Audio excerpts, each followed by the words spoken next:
What is up, YouTube? Welcome to today's video, and we are going to go over the new infinite divine orb loophole that exists in PoE, or is it? Now, this was brought to my attention in my Discord. Someone showed me this Reddit post about money printing is here, and this whole basic premise is that you can sell this item to the vendor, and you can split the item infinitely and keep selling more and more copies to the vendor. So this guy started with 2 and then 4. And in reality, you would be getting more and more money, and you would only be limited by the price of the split beast or fracture fossil. So let's go over exactly how this is done and whether this method is really possible to do or if the guy is just lucky. So first off, split beast and imprint beast have been the source of many league exploits and bugs. This has been a common thing that's happened throughout the years if you've played enough PoE. If you remember back in Ritual League, people were imprinting Void Stones for Infinite Nemesis 3 and Nemesis 4. So they would have the Void Stone, they would imprint it with 16 uses, they would use it all the way down to 1, and they would use the imprint back on the Void Stone and get 16 charges again. And this created this scenario where people were getting the best sextants and they had infinite uses as long as they had the imprint beast. And then there's also the process of removing split tags with vendor recipes. So they would take a base and then split it, and then they would use a vendor recipe, and then they would remove the split tag and then split it again, and they would have infinite amounts of those bases. And this has happened all the time, and this is actually one of the biggest sources of people making infinite wealth in the game, which is having the knowledge of what these split beasts and imprint beasts can do without other players having the knowledge.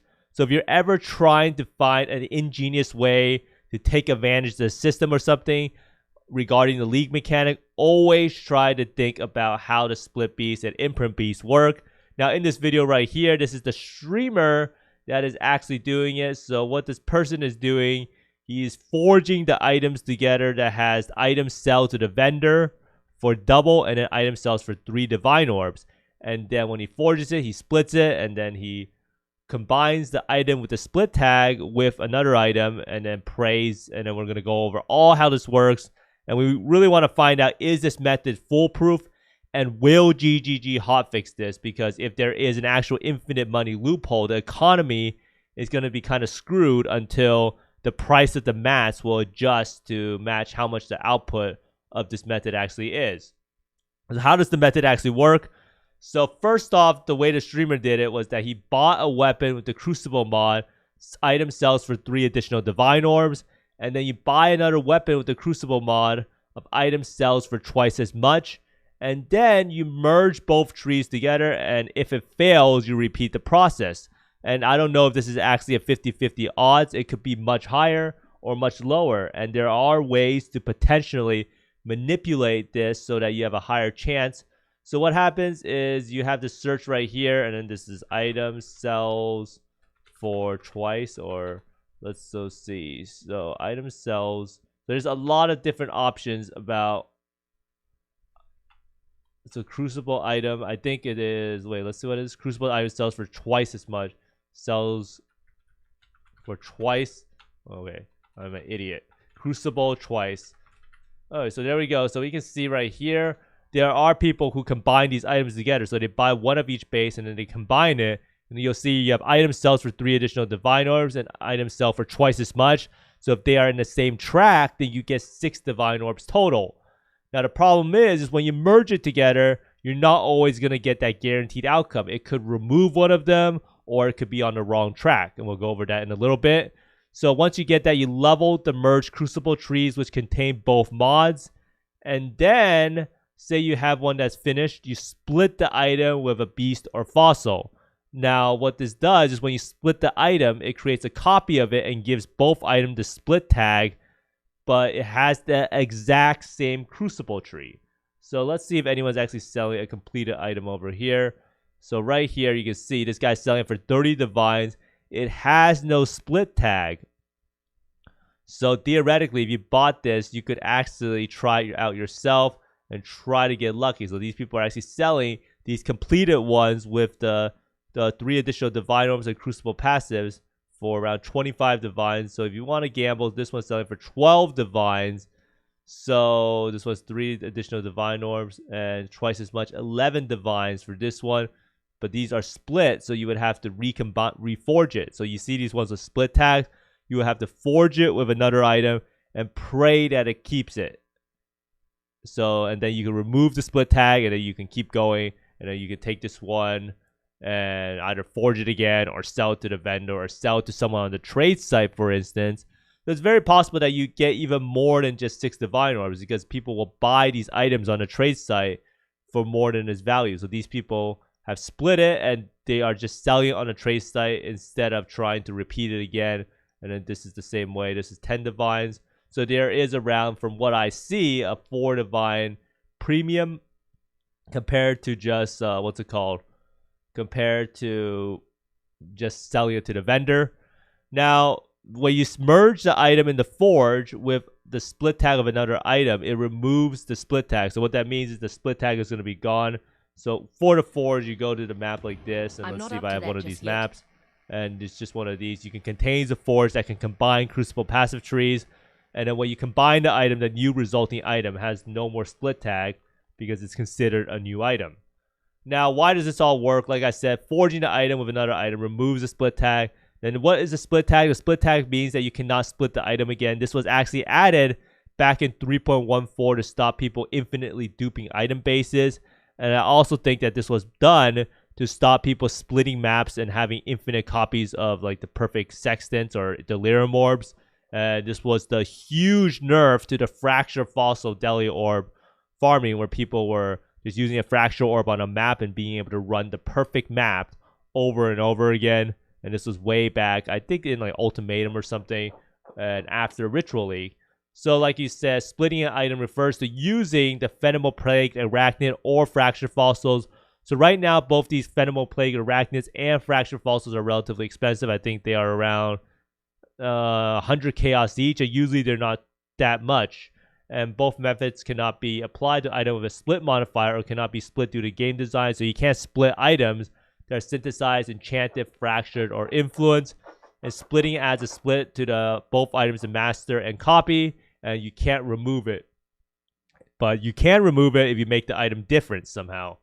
But the real question we want to ask ourselves is, does this method really dupe divines infinitely? And even though this may seem like an infinite money dupe, there are many points and failures. For instance, if you look at some of the people combining the items together, you will see that these people have failures where they're on the different track, and that's just unfortunate. So this one is on a different track, and this one's also on a different track. But there are also a lot that are successful, so that is one thing. And then on the first step, when you merge the split item with the twice as much, so if you take the 3 divine orbs and the selling for twice as much, you might not keep both of the same mods, and they might not be on the same track. So you have to make sure that they're on the same track, and you also keep both of the mods. And when you forge the item with another one, it is very possible that there is a way to do this that guarantees the outcome a lot higher. And we don't really know exactly what this might be. Maybe if you got 2 items with 3 divine orbs and you forced it together, you would get a much higher outcome of keeping it, and that could kind of lower the cost or lower the risk of when you combine it together.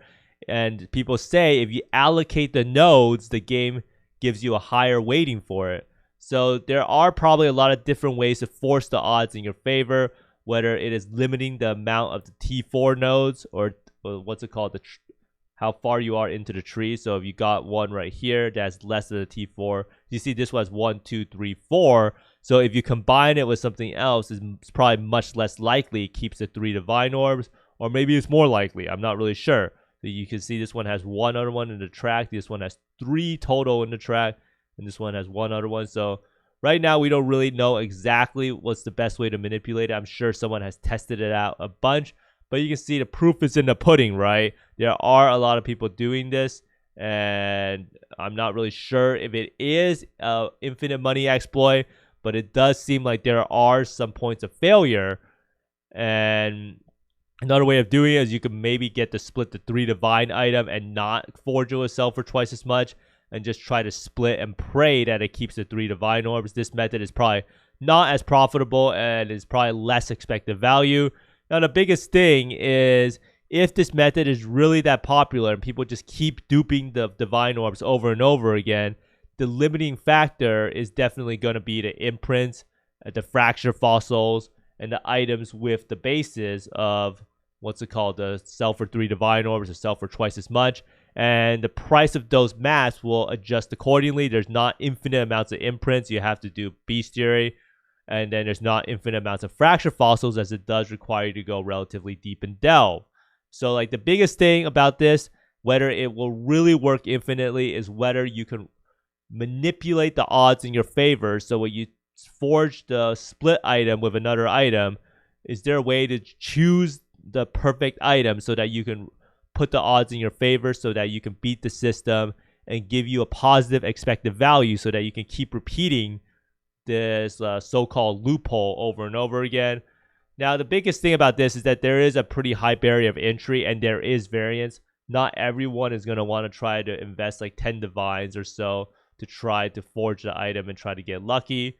Or you can buy one of these ones, but this one's still like 25 or 12.5 divines, and this one's split already. So it is a lot of divine orb investment, and you might just break it. It's kind of like rolling the dice of the apothecary gamble. And it's more likely the streamers got extremely lucky, as I don't think the guy did anything special to manipulate his variance, but maybe other people out there who know better and who can do it with like 80% success rate are making loads of money. But there are a lot of people I saw on the Reddit thread that they said they tried the method, but they ended up losing money.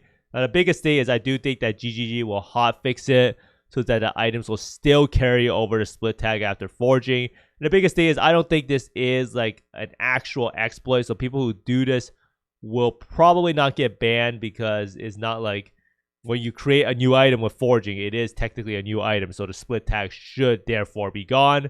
But I do think that the market economy will sort out the cost effectiveness of this method unless there is only like 1 or 2 people who know how to manipulate it perfectly. So let me know down in the comments below if you know how to manipulate it, if there is any way to guarantee or have a higher chance than normal of making sure that those 2 mods are on the item that you forge and that they're also on the same track. But let me know down in the comments below what you think about this whole league and this new infinite money loophole. I hope you find more divines and mirrors and mage bloods than me. And see you next time. Bye.